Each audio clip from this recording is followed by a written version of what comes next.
1865. The United States had just concluded a devastating civil war. By the dawn of the 20th century, America will have become a world power. But first, the groundwork had to be laid. Industrialization exploded, ushering in a period of confidence and optimism that would define the American character. U.S. territory spilled out into the Caribbean and Pacific in a burst of expansionism, forcing the U.S. to grapple with its new role as an imperial power. A course that would define America in the 20th century.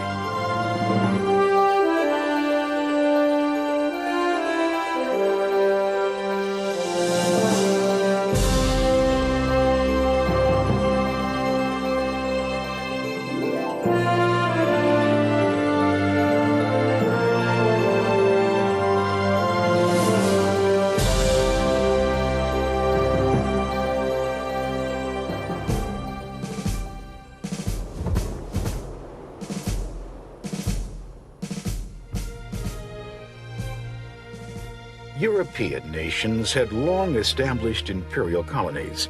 The British in India, the French in Indochina, the Spanish in the Pacific and the Caribbean. In the 19th century, they turned their attention to Africa, carving it up. Eventually, only Liberia and Ethiopia were left as independent countries. Russia had even crossed the Bering Strait and established a foothold on the North American continent. It was in this competitive climate that the United States found itself. There were citizens who believed that if the U.S. did not join the land rush, it would lose out. What was the interest in expansion? There were three reasons.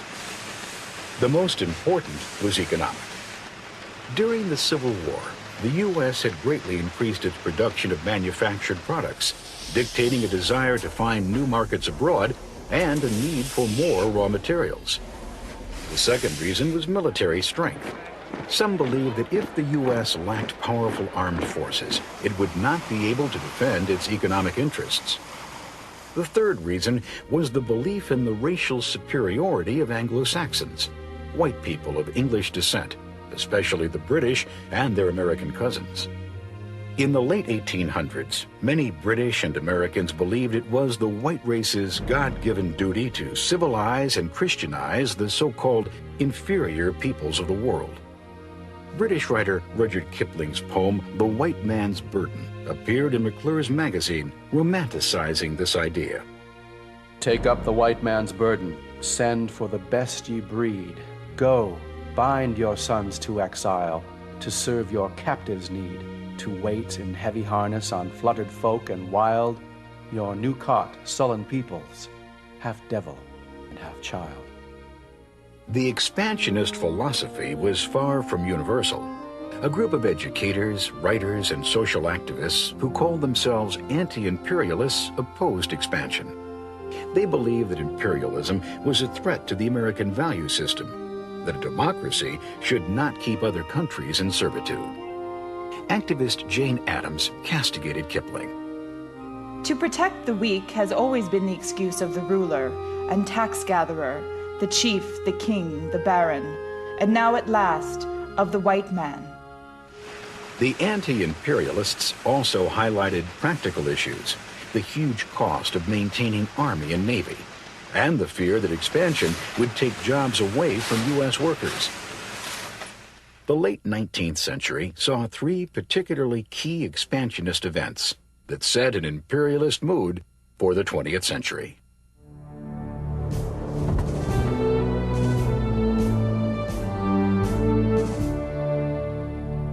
Among the staunchest advocates of expansionism was Matthew Culbreth Perry, a career Navy man.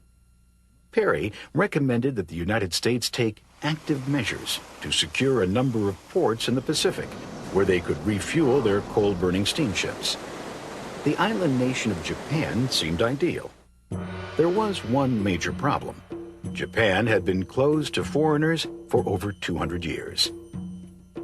In the summer of 1853, loaded with cannon, Commodore Matthew Perry's flotilla sailed into Edo Harbor, the gateway to Japan's imperial city.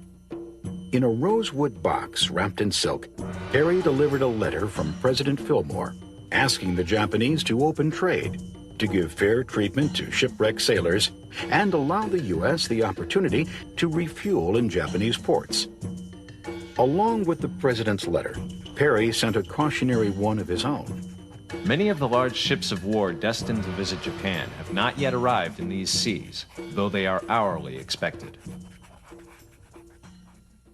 Perry's expedition wintered on the China coast, then returned in February with 8 heavily armed battleships. The threat of force proved to be enough to persuade the Japanese. On March 31, 1854, a treaty was signed that granted Fillmore's requests, opening the ports of Japan for trade with the U.S. Matthew Perry's gunboat diplomacy sounded a wake-up call for Japan, spurring them to strengthen their navy and modernize their nation.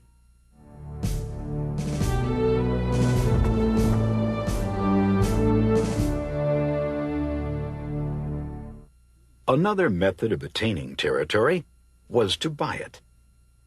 In debt from the disastrous Crimean War, Imperial Russia was open to selling their territory across the Bering Strait, Russian Alaska. Its vast untamed wilderness was ridiculed as a dreary waste of glaciers, ice, white bears, and walruses. But U.S. Secretary of State William H. Seward had his eye on this piece of property since 1860. Seward saw Alaska's strategic value for trade or in the event of war. He also pictured potential in Alaska's resources, especially timber and furs. Seward was so eager to secure Alaska, he entered into negotiations with the Russian envoy, the Baron Eduard de Steckel, without the go-ahead of the President or Congress. On March 30th, 1867, Seward and de Steckel signed the Treaty of Cessation. The U.S. agreed to purchase Alaska from the Russians for $7.2 million, only 2.5 cents an acre, though Congress had yet to approve a single cent for the deal. Few Americans viewed Alaska as a bargain. The press mocked the purchase as Seward's folly and Seward's icebox. But nearly 1 year later, and after much political wrangling, the U.S. Treasury finally wrote the check, and Alaska became a U.S. territory.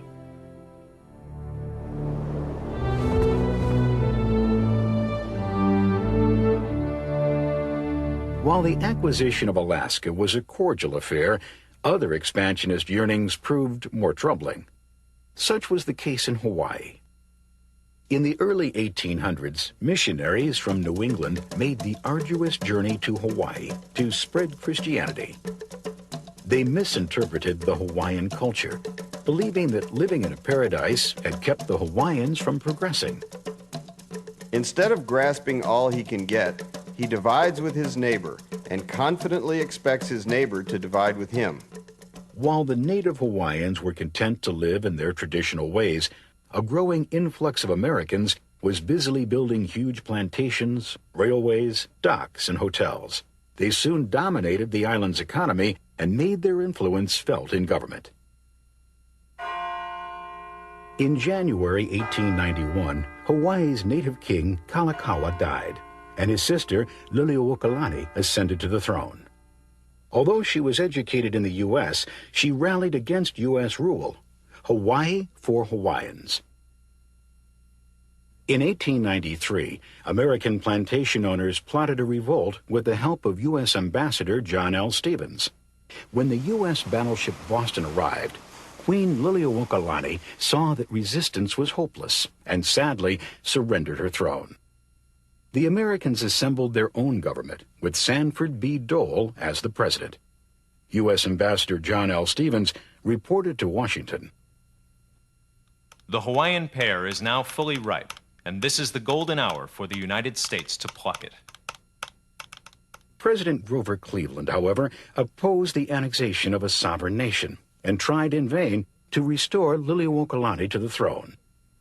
After William McKinley became president, Hawaii was annexed in 1898.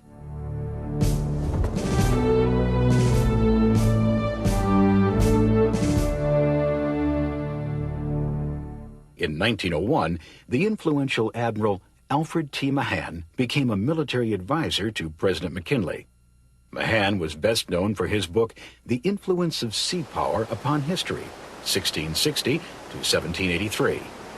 In it, he illustrated how a nation's power is directly related to its naval might. He advocated updating the U.S. Navy fleet, establishing Caribbean naval bases, building a canal across the Isthmus of Panama, and increasing U.S. possessions in the Pacific.